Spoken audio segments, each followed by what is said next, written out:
Luar biasa, inilah murid-murid Syekh Nawawi dari Indonesia yang sangat alim dan memiliki karomah yang luar biasa. Seperti kata pepatah, buah jatuh tidak jauh dari pohonnya. Hal ini juga pantas disematkan kepada murid-murid Syekh Nawawi Al-Bantani. Diketahui, Syekh Nawawi Al-Bantani adalah ulama harismatik asal Banten Indonesia yang nasabnya mengalir darah Nabi Muhammad SAW. Syekh Nawawi Al-Bantani adalah seorang ulama dan imam Masjidil Haram yang hidup antara tahun 1813 sampai 1897 Masehi, atau selisih 48 tahun sebelum kemerdekaan Republik Indonesia tahun 1945. Selama mengajar di kota suci Makkah, murid-murid Syekh Nawawi tidak hanya berasal dari Indonesia saja, melainkan dari segala penjuru dunia. Jasa Syekh Nawawi Al-Bantani sangat besar terhadap perkembangan Islam dan pendidikan pesantren di Indonesia. Syekh Nawawi juga menumbuhkan rasa cinta tanah air dan menentang aksi zalim para penjajah Belanda. Tidak hanya itu, Syekh Nawawi juga menurunkan bibit semangat jihad kepada para santrinya untuk menentang para penjajah yang zalim. Maka tidak heran, banyak murid-murid Syekh Nawawi yang menjadi pejuang Indonesia bahkan dinobatkan menjadi pahlawan nasional Indonesia. Berikut beberapa murid-murid Syekh Nawawi Al-Bantani asal Indonesia yang sangat alim dan memiliki karomah yang luar biasa. Sosok yang pertama, yaitu Kiai Haji Soleh Darat dari Semarang, Jawa Tengah. Kiai Haji Soleh Darat adalah ulama Jawa yang hidup pada tahun 1820 hingga 1903 Masehi. Semasa kecil hingga remaja, Kiai Haji Soleh Darat dihabiskan dengan belajar Al-Quran serta ilmu agama dari ayahnya, seperti ilmu nahwu, sorof, akidah, akhlak, hadits dan fikih. Setelah lepas masa remaja, Kiai Soleh Darat menimba ilmu ke sejumlah ulama ternama di Jawa maupun ulama di luar negeri. Kiai Soleh Darat juga pernah menimba ilmu dan menjadi pengajar di kota suci Makkah Al-Mukarramah. Beliau juga pernah berguru kepada Syekh Nawawi Al-Bantani. Selepas belajar dan mengabdi di kota suci Makkah, beliau memutuskan kembali ke tanah air untuk berdakwah dan mendirikan pesantren di kota Semarang.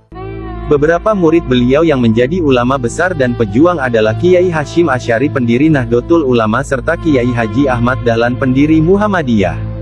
Selain itu, Raden Ajeng Kartini juga pernah menjadi santri Kiai Soleh Darat juga.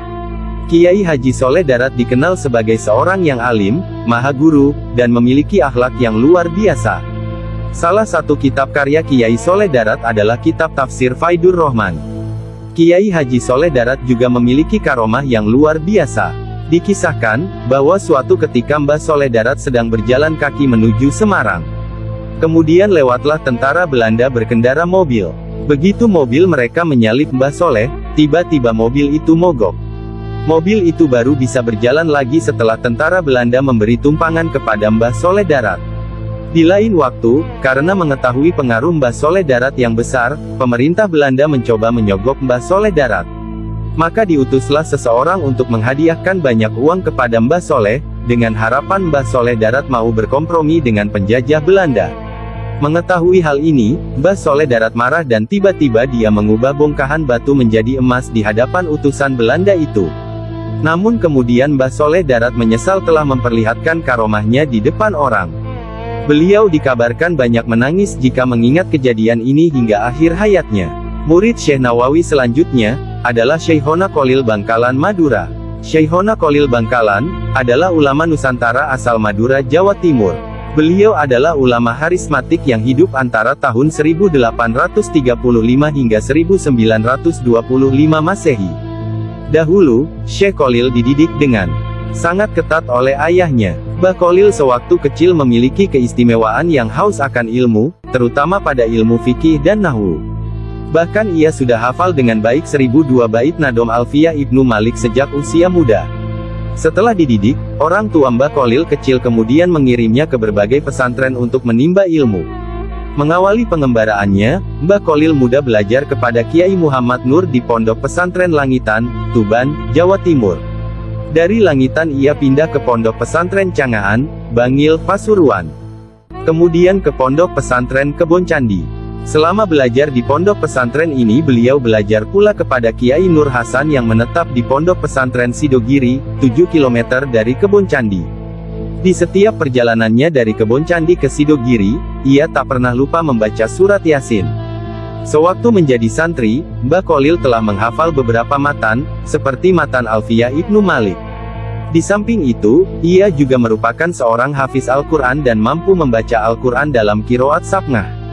Saat usianya mencapai 24 tahun setelah menikah, Mbah Kholil memutuskan untuk pergi ke Makkah. Untuk ongkos pelayaran bisa ia tutupi dari hasil tabungannya selama nyantri di Banyuwangi, sedangkan untuk makan selama pelayaran, konon Mbah Kholil berpuasa. Hal tersebut dilakukannya bukan dalam rangka menghemat uang, akan tetapi untuk lebih mendekatkan diri kepada Allah agar perjalanannya selamat. Sewaktu di Makkah, Syekhona Kholil Bangkalan juga pernah berguru kepada Syekh Nawawi Al-Bantani. Di antara karya Syekh Kholil Bangkalan adalah kitab Al-Matnus Syarif Al-Mulaqab bi Fathil Latif. Kitab ini merupakan kitab matan yang berbicara mengenai fundamen dasar hukum Islam ilmu fikih.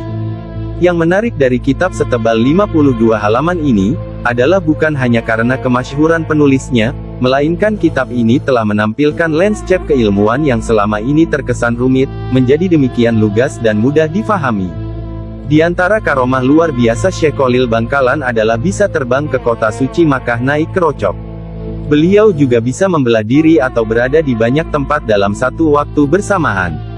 Beliau juga pernah membuat kagum ulama Makkah saat debat hukum kepiting dan rajungan, di mana Mbah Kholil bisa mengeluarkan kepiting dan rajungan yang masih segar dalam waktu sekejap saja. Beliau juga bisa menyembuhkan orang yang lumpuh dan menaklukkan pencuri timun. Murid Syekh Nawawi selanjutnya, adalah Hadrotah Syekh Kiai Haji Hasyim Asy'ari dari Jombang, Jawa Timur. Kiai Haji Hasyim Asy'ari adalah ulama karismatik Indonesia yang hidup antara tahun 1871 sampai 1947 Masehi. Beliau dikenal juga sebagai murid Syekh Kholil Bangkalan dan Mbah Soleh Darat Semarang. Selain itu, Kiai Haji Hasyim Asy'ari juga dikenal sebagai pejuang dan pahlawan nasional Indonesia. Beliau merupakan pendiri ormas Islam terbesar di dunia yaitu Nahdlatul Ulama. Semenjak masih anak-anak, Kiai Hasyim dikenal cerdas dan rajin belajar. Mula-mula beliau belajar agama di bawah bimbingan ayahnya sendiri. Otaknya yang cerdas menyebabkan ia lebih mudah menguasai ilmu-ilmu pengetahuan agama, seperti ilmu tauhid, fikih, tafsir, hadits, dan bahasa Arab. Beliau juga banyak menimba ilmu kepada kiai dan ulama terkemuka di beberapa wilayah di Tanah Jawa. Tidak puas hanya di Tanah Jawa, beliau lalu melanjutkan studi di Tanah Suci Makkah.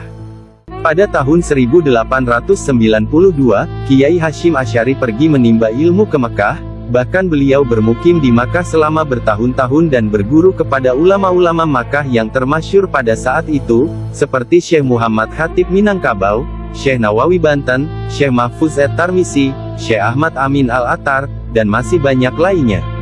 Kiai Hasyim adalah murid kesayangan Syekh Mahfuz, sehingga beliau juga dikenal sebagai ahli hadits dan memperoleh ijazah sebagai pengajar Sahih Bukhari.